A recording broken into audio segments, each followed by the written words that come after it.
La scuola non si ferma. Su Rai Scuola, ogni giorno lezioni in tutte le materie per le scuole secondarie di secondo grado. E dal 27 aprile alle 10 e alle 15 lezioni tenute da docenti universitari, accademici della Crusca e dei Lincei. E alle 21:30 un magazine in cui vari esperti analizzeranno le problematiche generali sul mondo della scuola. Su Rai Gulp, tutti i giorni 3 ore di scuola in diretta per bambini e ragazzi delle primarie e delle secondarie di primo grado. Conduce Mario Acampa.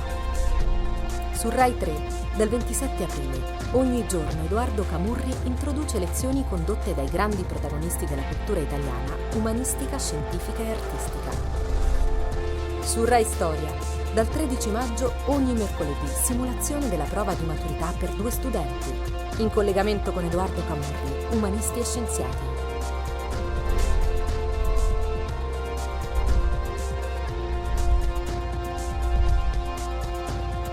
RAI, la scuola non si ferma.